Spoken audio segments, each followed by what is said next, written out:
Hello, everyone, and welcome. Thank you for joining us. My name is Yael, and I'm a Senior Leadership Executive for School Operations and Facility Management at ISS.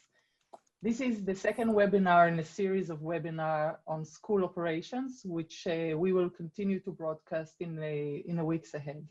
These webinars are offered to enhance the ability of school leaders and school operations staff to apply their efforts as efficiently and effectively as possible during these unprecedented times, and to be prepared as much as possible for the unknown future. We received a great number of questions from you today. Thank you. All valid and equally important. In addition to this webinar, at least 2 others will follow in the weeks ahead. All 3 deals with back-to-school practices and practicalities. These are pressing issues for all of us, often confusing and very, very stressful. Next week's webinar, Back to School, School Operations Practices in the New Normal, number 2, will continue to provide valid and important advice for school leaders. ISS will host experts in school counseling, school health, public health, facilities, and occupational health and safety, who will answer your questions. On May 26, on May 26, we will host a webinar dealing with back to school legal liability and risk management. This webinar will help identify the most significant liability factors for a legal perspective and present risk reduction strategies. So let's start with some practicalities. Please keep your microphones muted. We encourage you to share resources and ideas in the chat area. Dana will post in the chat area some resources and articles that we collected. The link for the recorded webinar will be sent to participants and posted on the ISS website and YouTube, along with the transcript from the chat later today. There are several of us from ISS working on this webinar, and I would like to introduce them to you. As I mentioned, then I will post links in the chat. John is our tech guru. He will be behind the scenes, making sure everything runs smoothly. And Steve, you can wave. Steve will be the science making sure behind the, Steve will be actually helping us with the question at the end, the questions that you'll post during the webinar. On part 1 of this webinar, we will address the questions that were submitted ahead of time, which were chosen after we sorted out the questions by subjects and picked a few from each subject. On part 2, as I said, Steve will lead the discussion in efforts to answer some of the questions you posted during the webinar. Now I'll ask the panelists to introduce themselves. Bracha, would you like to start? Yeah, I'm Professor Bracha Rager from Israel. I'm a virologist and immunologist, and I've been for many years did research on the defense mechanisms against virus infections and vaccine development. Okay. Thank you, Sean. Would you like to introduce yourself? Your microphone, Sean. I'm Sean Truman. I am the Chief Medical Officer of the Truman Group. We are a group of mental health providers that provide mental health consultation and services to people living internationally around the world. So we have kind of an interesting and unique view, I think, of the international community's response to what's going on during this really difficult time.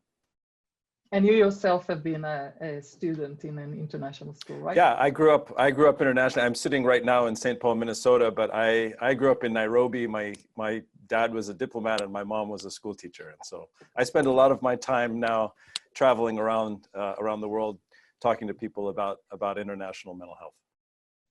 Thank you. And Greg, last but not least.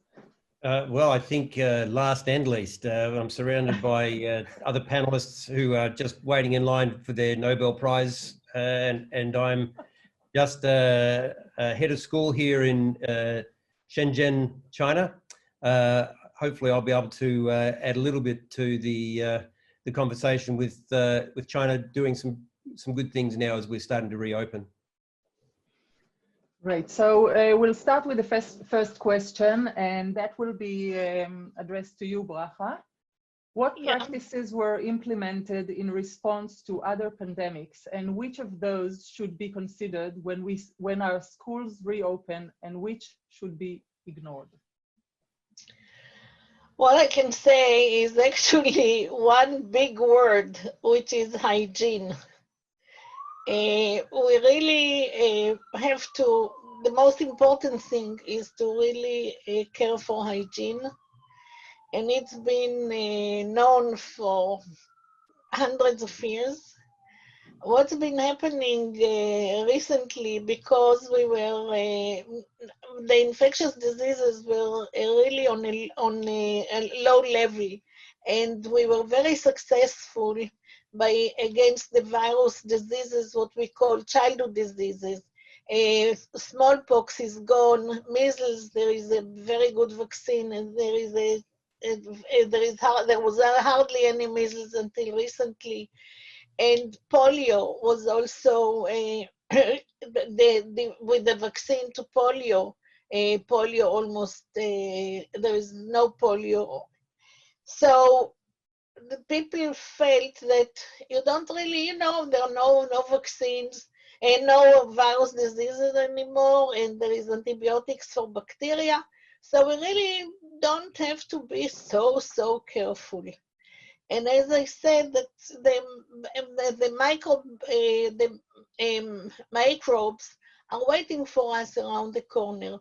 The minute we relax a little bit our defenses, they start to attack.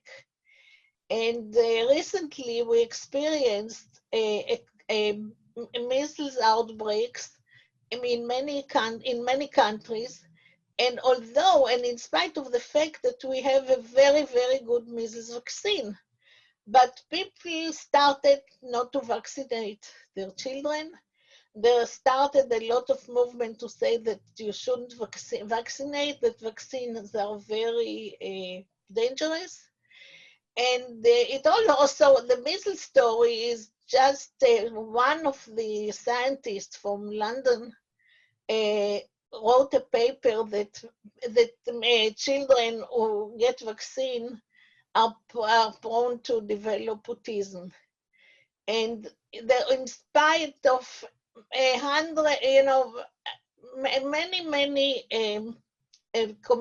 many expert opinions that it doesn't happen, and people started to change and repeat these experiments, and it didn't help, Everybody and whoever wanted, you could find on the email a lot of very unpleasant writing about vaccines, about vaccinations, slandering vaccines. And the fact was that a lot of parents would rather listen to all sorts of people from the internet, rather to listen to their physicians. And a lot of children were not vaccinated. And once you have a child with measles, then it'll catch all the other kids who are with low vaccination. And now we have a population of people with a lower immune response, with a low immune response, because they are either cancer patients or they have genetic problems. So we have outbreaks instead of in places that we have such a good vaccine. And this can also happen with the COVID-19, because everybody is talking about what about a vaccine and what about a vaccine. But once we have a vaccine, then we'll be the antagonist to vaccine. So we're not going to save everything. However, we can avoid the disease by keeping hygiene, by washing hands, by washing hands, by wearing a mask. In this particular case, wearing a mask, as long as the disease is still occurring, it's very important. But I remember days, I grew up in Israel in the 50s, and that we also, people were keeping the school, we had the nursing school, and they were keeping our hygiene. We were checked all the time. We brought our food covered up, and they checked our nails, and they checked our hair. This doesn't happen anymore.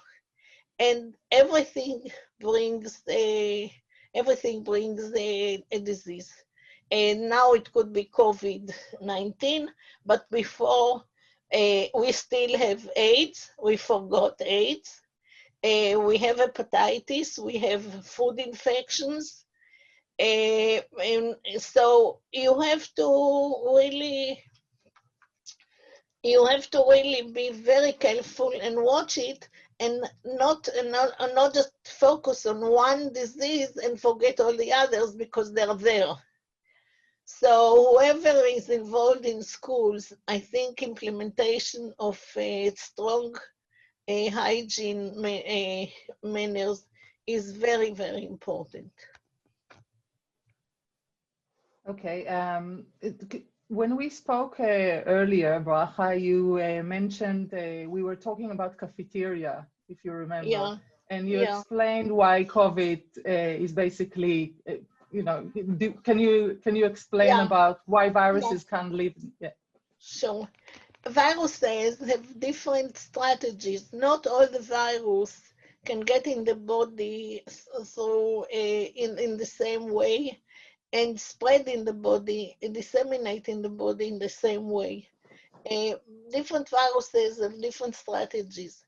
And we know very, everybody really knows about AIDS, that actually AIDS attacks white blood cells, and it attacks the blood. We know polio, that polio goes into the intestinal tract, and then we have the respiratory viruses, which is like COVID, influenza, all the other group who enter the body through the respiratory system.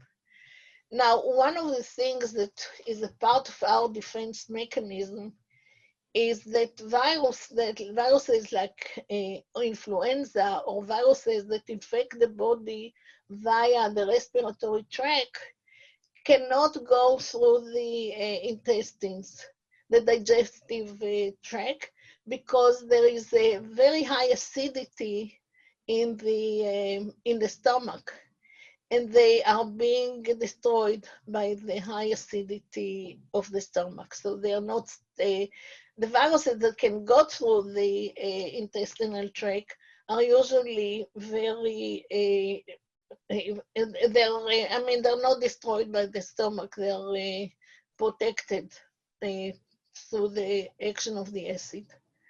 So this is why one shouldn't be, we still don't know for sure whether the COVID can be infected via food,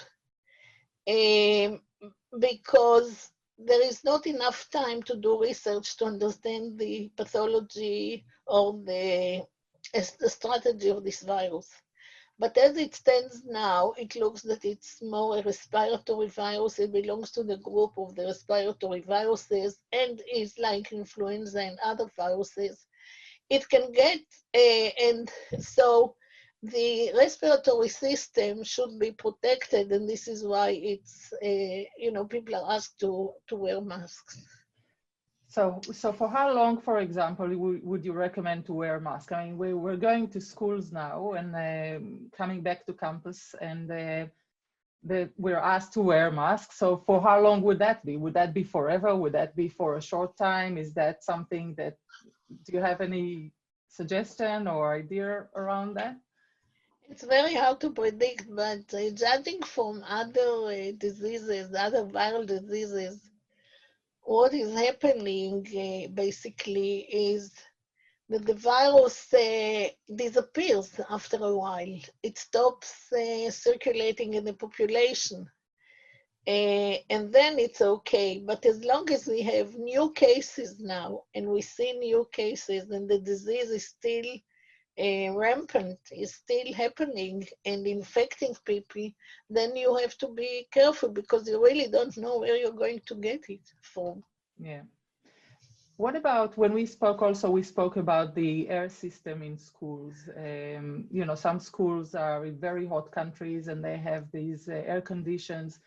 And would you recommend to use the air condition, open the windows when the kids are in the classroom? What kind of recommendation? No, you know, microbes and viruses are very smart. They know to find the weak links where to get in and how to get in. And when I, you know, and we all, when I taught my students, one of the things of spreading of viral dissemination and spread is airplanes.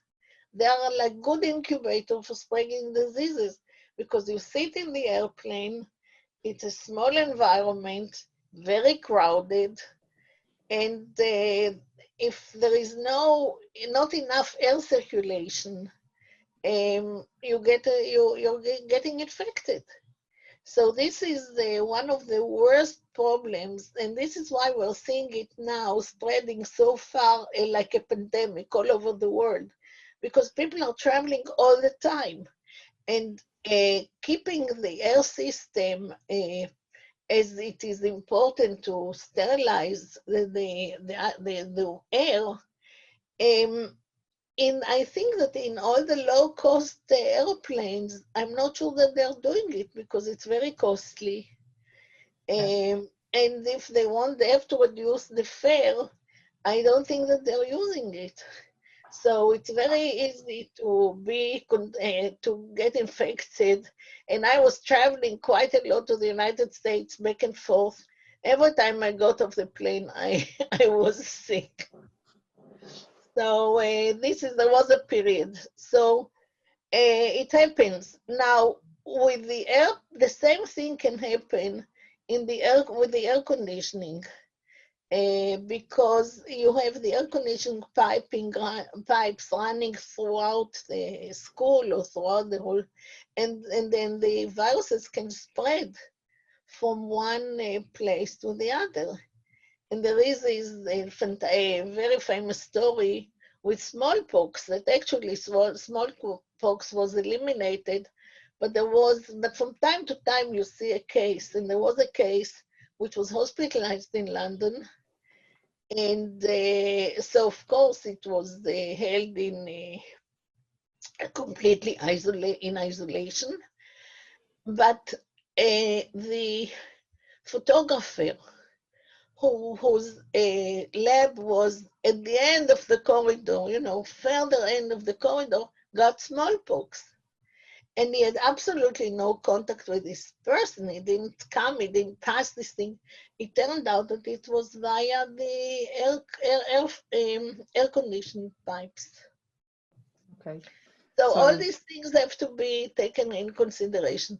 It's always nice to have fresh air, but it depends on the condition, whether you can really open the windows, where there is, you know, where the children can concentrate with open windows, whatever. It depends on the situation. Okay, thank you very much. We will move to the next question to Greg. Greg, please share with us your experience in reopening the school, Shekos International School, and what works and what needs tweaking, and some tips and for the others here that are still waiting to the moment where they can open their schools. Sure. And let me say right from the start that the day that we got the first kids back to our school was the best day this year. It just transformed our emotions. It took an enormous weight off us. You've all been living through times where everybody just feels uncertain and in unfamiliar circumstances.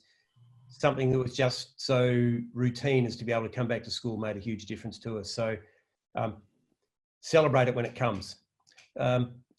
So our experience was that we waited a long time after it seemed to us that the school could reopen before we managed to get the approval from the authorities. And I think that's probably the lesson that that is most deeply embedded in what we do from now on, is that even though we believe that there is a level of confidence and understanding about the situation, there's an enormous number of people who are still very, very uncomfortable or very, very frightened by the situation that we're in. When we brought our staff back to school about a week or so before the students came in, as part of the training and the preparations that we did, I had 2 of my staff members say that that was the first time they'd left their house in almost 3 months. They'd had everything delivered. They had no other contact, and they were still very, very nervous about restarting the school. So everything that we do now is with that lesson in mind, that even though there's a lot of us that are very comfortable and confident, we've got to move at the pace of the least comfortable and least confident and help to bring them up. So the requirements from the Chinese government were fairly robust. We had to have protocols for absolutely everything. We've now got an observation tent located in the cafeteria. We've got special rooms set aside and signposted. There was a protocol for moving between the home and the bus stop, from moving from the bus stop onto the bus, from moving from the bus out again, and then entering as well. Everywhere we go, we're confronted by one of these things that checks our temperature. We must have our temperatures checked. In the early days in particular, would have been every 5 minutes, but they were being checked. Coming back to my point about confidence, there were many times as I go in and out of my housing compound that I'll be checked and I'll see that my temperature is something like 24 degrees. So I'm part of the Walking Dead. But it's all about making sure that the community is comfortable and confident enough that there are protocols in place that they can have that level of confidence to let their kids come back to school. So the more protocols that you can do and that you can put in place and that you can show helps to reinforce that there is actually a sense of care that's in place. And even if not all of them are actually the things that the epidemiologists would say that we need to have, they're part of the mindset that the customers and the consumers need to have so they feel good. So masks, absolutely. I've got my going out, walking around mask, which is an easy one to breathe through, and certainly I wouldn't want to be conducting surgery with this one. And then I've got my N95 if I'm meeting the officials or doing something with the kids. And I've got myself into the stage where I've got ones little grab and go bags everywhere I go so that I can actually put on a mask when I forget. And that is still something that happens to all of us, that we forget. But the kids are remarkable. They are all adopting the use of masks. Today, we had all of our younger kids, grades 1 to 3, turn up to get tested for COVID-19, which is part of one of our protocols before we bring the kids back, is that they're all tested before they arrive. So we'll all end up with a piece of paper like this that says that we are certifiably free of the test of the COVID, and we've paid for all of that to make sure that everybody who wants the test can get the test. The kids have all turned up and happily in their masks. They'll take their mask down to get the test, put it back on. We believe that there was honestly no way that kids were going to stay connected to their masks. You know what they're like. They can't keep a hat on. They lose shirts and shoes and socks as soon as they look around. But they did manage to have a way of keeping their masks on. And our students that are back at school that have been back, some of them for now for 3 weeks, have been really very good at keeping their masks on all the time. Teachers as well. And while it has harmed some of the transmission of expression and idea in a classroom, it has made sure that our parents are comfortable and confident sending their kids to school. But masks are only just one of the most visible things that we do. It's actually much more in making sure, as Bracha said, that it's about the infrastructure is in place to make sure the place is clean. So we do have good ventilation and the rooms are open, even though we're running our air conditioner to keep things open. We're constantly wiping down surfaces. We're separating groups so that our students will stay in small groups so that if anything does happen to one of them, they haven't been mixing with larger groups and we can contain any outbreak that might happen. We are working with the authorities to keep in alignment with what the broader society is doing. But it's a little bit frustrating in some cases where I can go to a coffee shop now with 50 of my friends, sit around fist pumping and high-fiving each other and drink our coffee happily. But when I come into the school, I need to separate by 1.5 meters and not check in anyone that, or not touch anybody else in the area. So we're held to a higher standard, and I think that's a good position to be.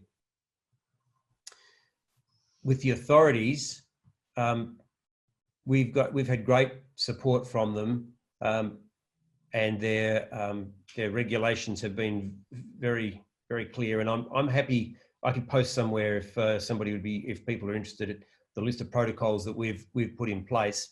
But do remember that they don't necessarily fit all of the different contexts that you'll be in. You have to work closely with your authorities because they are reflecting the feeling of the community.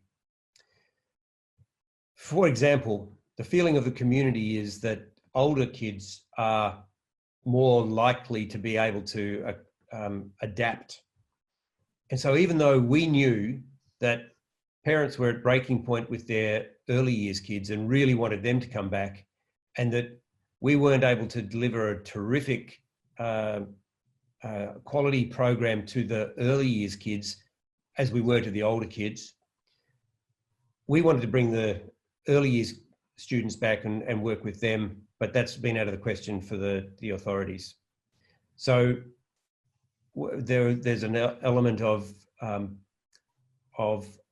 pragmatism that you have to adopt in working with the things, and you can't make your own choices in everything that you want. I was asked earlier about buses and transport. We do make sure that our buses are all very much part of the process that kids go through and that families go through. And so there is a separation in those, and it's changed in the way that we've been able to manage things. We've had to cut the number of kids that we can have on any bus at any time. That's a snapshot. Yeah, thank you. If we have time at the end, we'll come back because there were some questions about PE, sports activities and stuff like that. How do you keep this distance? So we'll get back hopefully to that afterwards. Steve, maybe you should write it down and you can ask Greg afterwards that kind of question, or someone asked already. Doesn't matter. We'll get back to this. We'll get to the next question, which is for Sean. Some schools that reopened recently reported on younger students' anxiety around the procedures required to allow their entry to the school. How can we best support the social emotional needs of both students and staff returning to school during the times that may feel clinical and distant?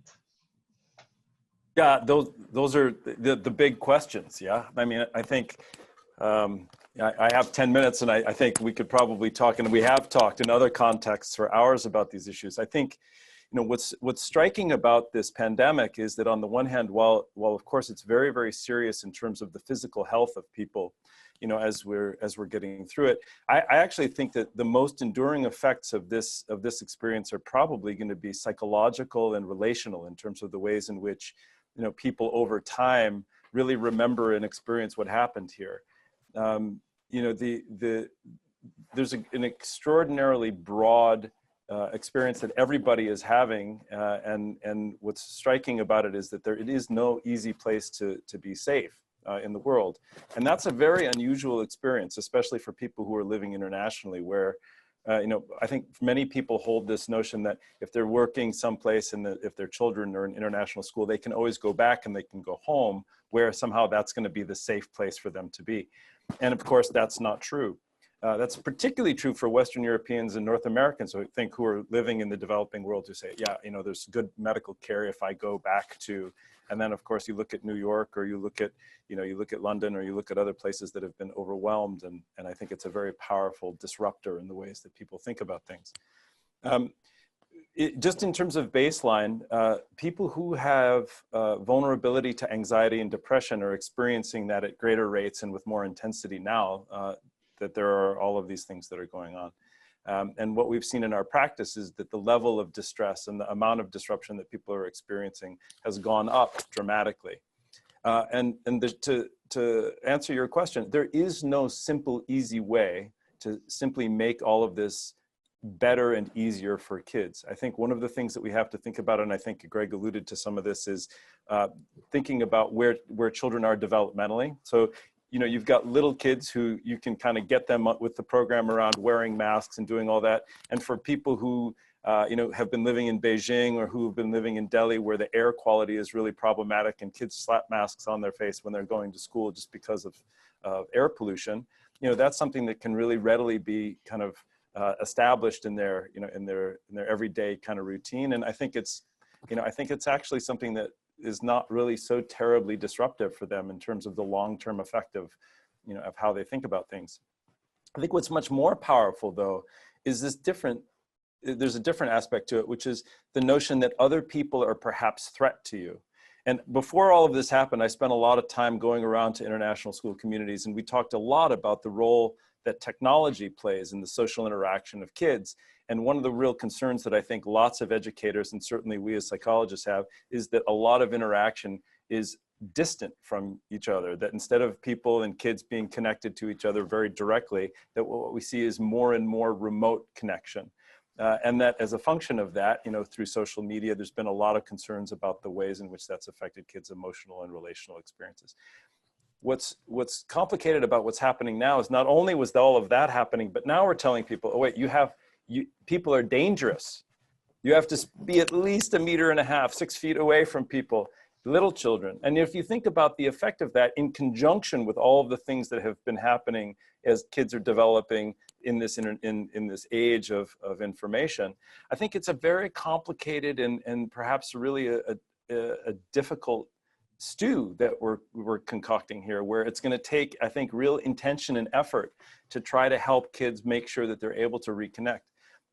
A grown colleague of mine has been in Europe and was in his house with his children for, I think it was 7 weeks. He could only go out to get food, and they finally let him out the other day.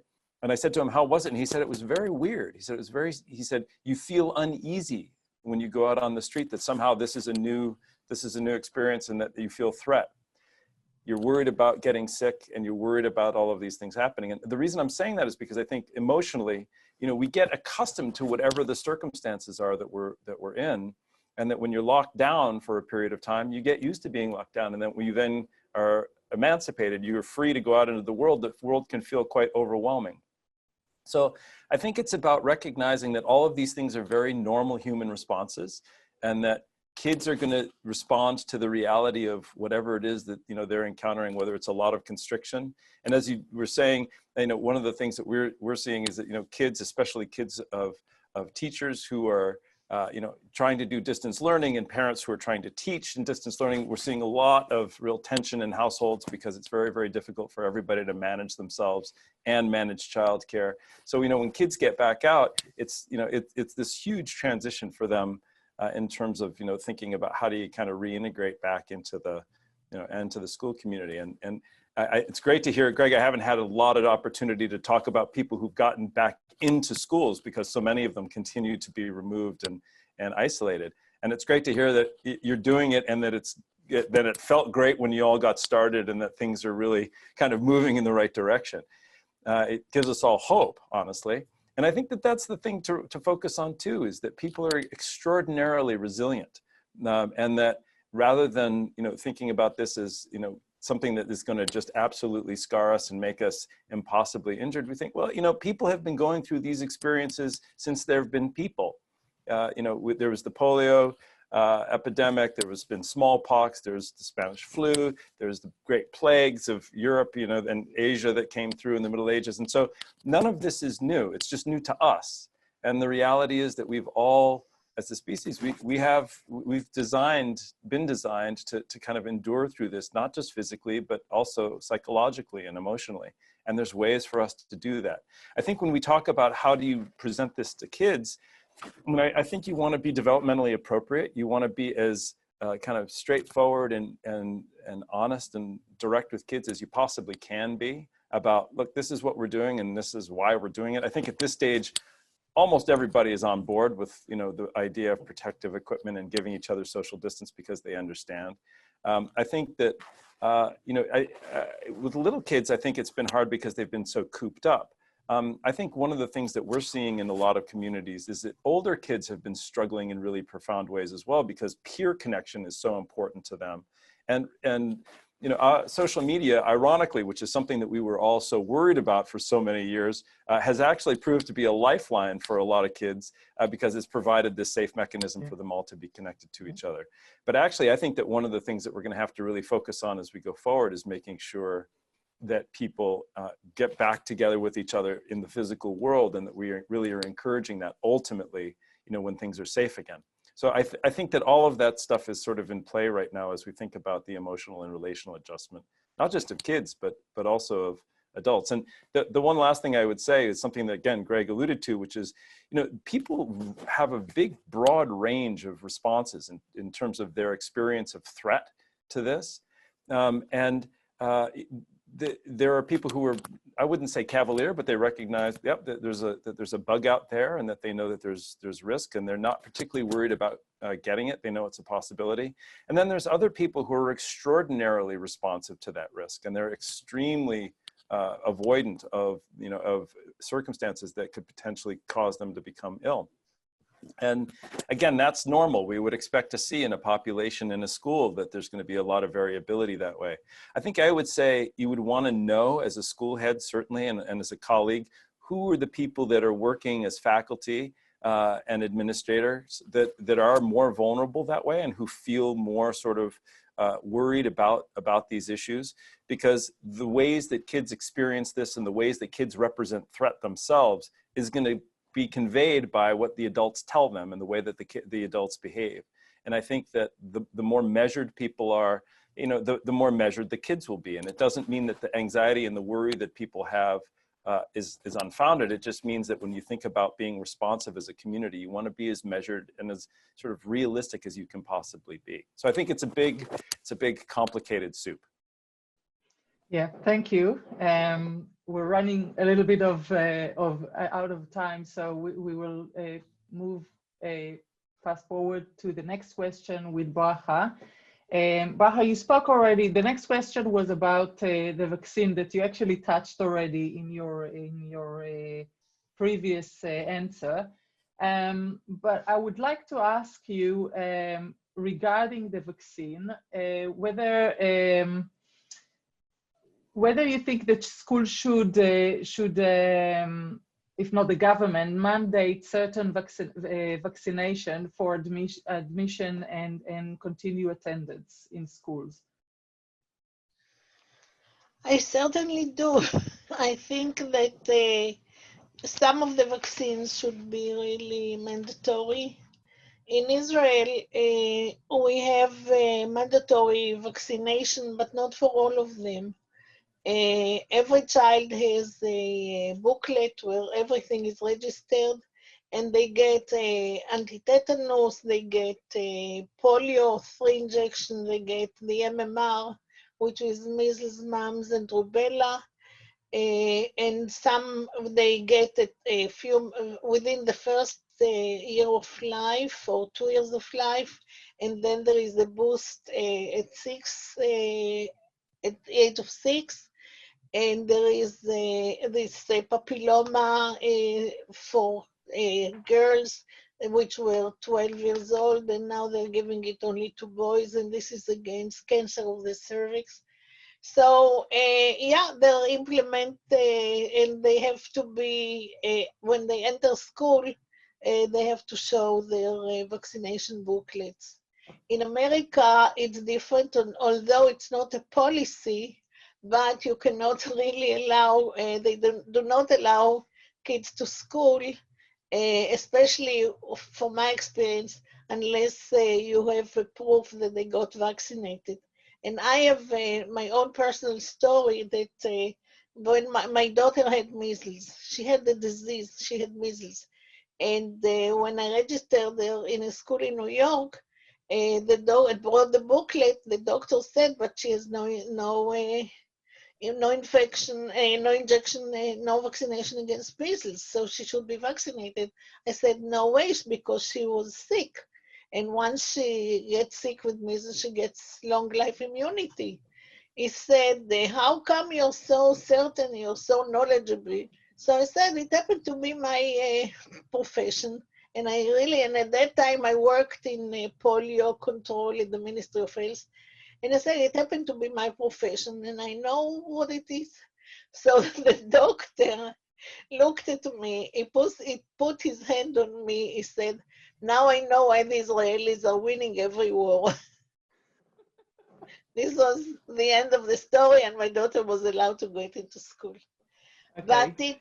But it's different, and I think it should be. And we're experiencing, disease, that lots of diseases are coming. But looking at the COVID story, I'm not so sure whether some of the hysteria and the frightening of the kids, whether it's not man-made, because when you look at the numbers of the people who got sick or died, well, in relation to people who got infected who were positive, it's a very low percentage of mortality.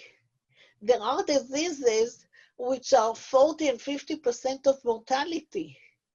And in polio, for instance, which you had high rate of mortality, but the people that got sick did not recover. They ended up with polio paraplegic. And and now all of a sudden it sort of came out of proportion. And I don't know whether it's the whole thing. And I wanted to ask you, Sean, whether you think that the kids' feeling or the frightening of whether it'll be reversible or whether they'll become sort of weakened with regard and less resilient to attacks of diseases, of other diseases, or other problems in life. Yeah, I think it's an excellent question, and I'll try to be quick, but I think you raise a really important point, which is realistic assessment of threat. And I think that one of the things that's happened is that we haven't done that very well over the course of this pandemic, and the ways that we represent it, especially to children, are skewed.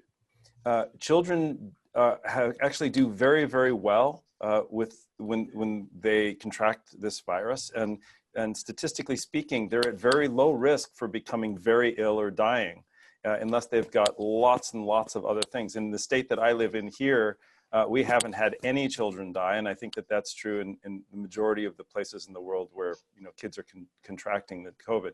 So the thing about this that's complicated is I think that there's been big messaging, and a lot of it has to do with the ways in which people are interested in broadcasting, both about safety, but also I think also because there's so much media presence about this. In order for eyeballs to be drawn to the screens where you're presenting this as a newscaster or on the internet, you have to be dramatic and you have to basically be fear-inducing. And I think that the problem with that is that it expands what people believe to be the threat in ways that are actually out of step with the numbers. And I think one of the things that's really difficult is, and psychologically speaking, we're very, very vulnerable when it comes to accurately assessing threat, that we're not very good at it. And as a result, if people in authority tell us that there's either a lot of threat or very little threat, those experiences can dramatically change the ways in which people understand their personal risk and the risk of their children and the risk to their parents and their communities. And so I actually think that schools are extraordinarily important in this way, because it's the opportunity for people who are really more measured and reality-based to say, okay, look, here's what is dangerous. There are things that can be dangerous, like, for example, conveying this virus to your grandparents, if they're, in their 70s and 80s and 90s, certainly, those are extremely high-risk populations of people who actually do die in higher proportions as a result of contracting COVID. But I'm little not kids sure that it's only COVID, at Oh, this age, die naturally, or I'm dying because of a disease. Yeah. It's like it's completely blown out of proportion, I think. I defer to you in terms of that, but I think in terms of the psychological experience of this, I think when you talk about kids becoming very reactive and more vulnerable, I think that there is risk, because again, it's this notion that the world is dangerous and there are these invisible things that can kill you, which of course is always true. And as you were saying earlier about, these viruses are always waiting for us, these bacteria are waiting for us. That said, there's lots of ways for us to manage that carefully and intentionally, I think. Yeah, I think we'll have to stop here in terms of this discussion and move to, because we don't have a lot of time and we want to cover some of the questions. Thank you very much, Bracha and Sean and Greg. But we'll have a little bit more questions for you from Steve, who's monitoring together with Dana the questions on the side that are posted. Please, Steve. Hello, everybody. One of the questions had to do with legal liability and legal risk, financial risk to the schools. We actually have a webinar coming up 2 weeks from now on May 26th that'll address that in more detail. So I'll leave that for now. Greg, maybe this is for you. Any particular structural or maintenance operational changes that you had to make with your support staff as you reopened school? Yeah, there was huge amounts.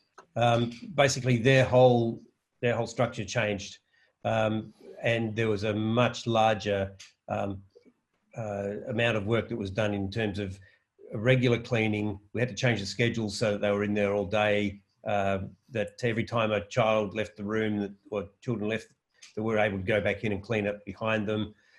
Yeah, just it changed everything, and that was about making sure that it was very obvious that cleaning was a big part of what we did. And of course, there's a whole lot of work you have to do in the social distancing by setting up furniture, markings and so on to reconfigure rooms. So there was a lot of work that the maintenance staff were doing in that regard too. And there was a question, Greg, whether you'd be able to share some of your protocols with the rest of us, and we appreciate that. Yeah, I'll be happy to pass them on, and then we can. You guys got all the details of distribution, and we can go from there.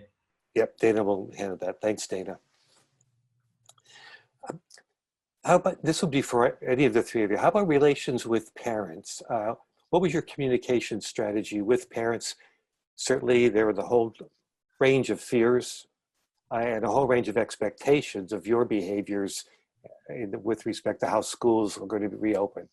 So can you each talk a little bit about the relationship with parents?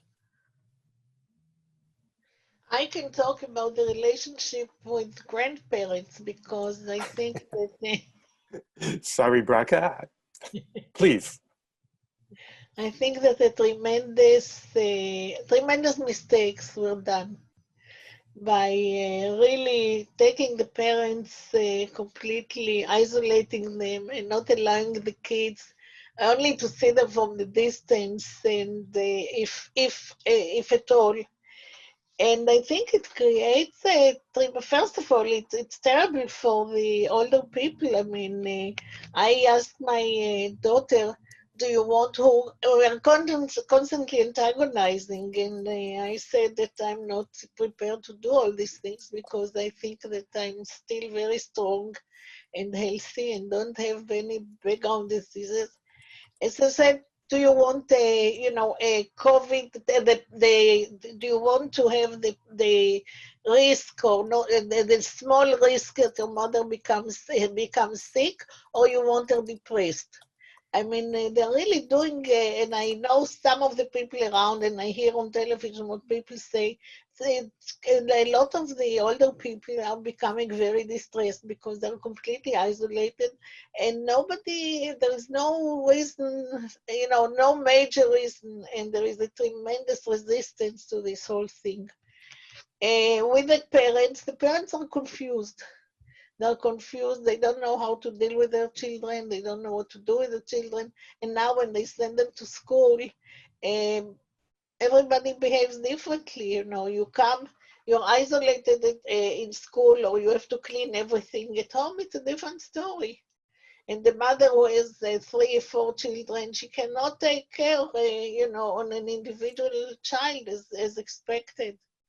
So I think it's a very complicated situation, and nobody really thought about it. Am I right or not, Sean? I'm turning to the psychologist, huh? Yeah, Sean, how about working with parents? Can you address that in a little more detail? Yeah, I think it's incredibly difficult. I mean, everything from what you were just saying, Bracha, which is, the isolation and the separation of families that has very real psychological and relational consequences, to the extraordinary demands that are being placed on schools and expectations that parents have around having continuity of education, both through the distance learning and then the reintegration back to the face-to-face stuff. I think that it's really difficult, and I think that the schools that we've been aware of that have sort of managed that best are the ones that have been really measured and really direct about what they know and what they don't know. And I think one of the things that's been really difficult is the sort of topography of all of this has changed very quickly over the course of the last few months. I see Greg nodding. I mean, I was in Africa in the beginning of March, and when I flew from Nairobi to Paris, between getting on the plane and getting off the plane, Trump declared that the US borders were closing to non-Americans. And so, and I had no idea when I got on the plane, whatever it was, 9 hours earlier. And so I think that what's complicated is when you look back, everything seems to be much more obvious, but for heads of school and people who are trying to develop protocols around what to do prospectively and communicate that to parents, I think it's extraordinarily difficult. And I think you have to be honest about the fact that you're figuring this out as you go. But I would defer to Greg and ask about where he's been with that and what it's been like for him. Hey. Well, there's probably been more enjoyable years, I would say. The overall thing that I think we've managed really well is that our teachers and our teaching assistants have continued to maintain a focus that the communication with the student and their parents is paramount. So their direct information that they've given about, this is the lessons that we're doing this week, and this is how you as parents can help with it, and here's how you can adapt and change things if you need to. That has come directly from our teaching staff, and our administrators have tried to explain how the world is working. And of course, we've failed dismally at that because the world doesn't seem to be working. So what it has managed to do is that it's maintained the core and critical relationships with parents. But at the same time, we can just see the slow breakdown in what was such a strong community because they're not able to come on campus. They have to send their kids away and have to hold back. They aren't able to come and be part of our parent workshops and our seminars. And so you can't over communicate at any time, but that's really been reinforced for us that this particular time, telling what you know as soon as you know it and as often as you can is really important. I hate to pin you down on this, but can I ask you just to mention some specifics? Because I know many of the participants out there are actually looking for specifics. Like, do you have a requirement that the teacher does have a personal conversation with every parent every so often, or are you using WeChat and sending video clips of the teacher actually in front of a whiteboard? A few of the specifics. Yeah, so there's a number of different things, and of course it looks different in different stages of the school. So, for example, we ask our secondary teachers to work with their students to inform their parents. We ask our primary school parents to sit beside our students on occasion, on about a weekly basis, to sit beside and to have a catch up face to face. But we also use Seesaw, which is a platform that many of you would know, that really is a very strong part of the communication piece for parents. And for, of course, for the younger students, they need to be right on deck and as partners in the education. So it looks different. And we use our TAs to communicate with our non-English speakers that are in position as well. So it's got to be a multi-platform approach. But there is one thing I want to ask.